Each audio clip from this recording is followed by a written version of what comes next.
বৈষম্যবিরোধী ছাত্র আন্দোলন প্রেস বিজ্ঞপ্তি 28 জুলাই 2024।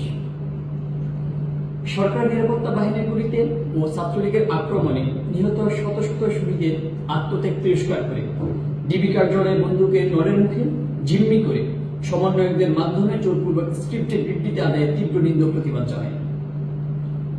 আমাদের 9 দফা দাবি আদায়ে আমরা অবস্থিত ছিলাম, রয়েছি এবং থাকব। আগামীকাল সারা দেশে বিক্ষোভ কর্মসূচি।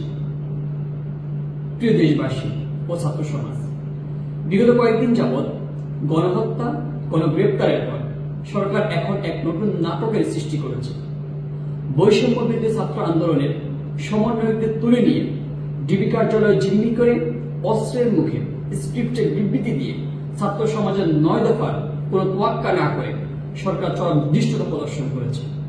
শুধু তাই নয়, সারা দেশের রাষ্ট্রীয় বাহিনী ও ছাত্রলীগ সন্ত্রাসীদের হাতে নিহত শহীদদের পরিবারকে হুমকি, ধামকি ও ভয়ভীতি দেখিয়ে আর্মড ফোর্সকে ব্যবহার করে ঢাকায় এনে সরকার তাদের থেকে মিথ্যা জবানবন্দি নেওয়া ও সমস্ত দায় আন্দোলনকারীদের উপর চাপিয়ে শহীদের রক্তের সাথে তামাশা করেছে। আমরা দ্ব্যর্থহীন ভাষায় বলতে চাই, জীবনের শেষ নিঃশ্বাস পর্যন্ত ছাত্র সমাজ শহীদের রক্তের সাথে বেইমানি করতে পারে না। প্রিয় দেশবাসী, আপনারা জানেন, দেশে কোটা সংস্কার আন্দোলনকে কেন্দ্র করে সরকার সাধারণ শিক্ষার্থীদের উপর নির্যাতনের স্টিম রোলার চালিয়ে যাচ্ছে। ব্যাপক হত্যাযজ্ঞের পর সরকার সারা দেশে রেড করে গণগ্রেপ্তার করছে। হাজার হাজার মামলাও গ্রেপ্তার করা হচ্ছে। জানালার পাশে পড়ার সময় পরবর্তী শিশু সামিরকে হেলিকপ্টার থেকে গুলি করে হত্যা করা হয়েছে। প্রাইভেট বিশ্ববিদ্যালয়ের শিক্ষার্থীর উপর স্মরণকালে সবচেয়ে বড় বর্বরচিত হামলা চালানো হয়েছে। এমনকি স্কুল ও কলেজের কোমলমতি শিক্ষার্থীর উপর ন্যাক্কারজনক হামলা চালিয়ে অসংখ্য শিক্ষার্থীকে আহত ও শহীদ করা হয়েছে। এই অবস্থায় আমরা কঠোর ভাষায় বলতে চাই, আমাদের 9 দফা দাবি বাস্তবায়ন হওয়ার পূর্ব পর্যন্ত ছাত্র সমাজের আন্দোলন চলমান থাকবে।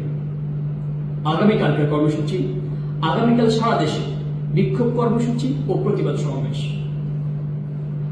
প্রিয় দেশবাসী, আমাদের 9 দফা দাবি: 1. প্রধানমন্ত্রী শেখ হাসিনাকে ছাত্র হত্যা দায় নিয়ে জাতির কাছে প্রকাশ্যে ক্ষমা চাইতে হবে। 2.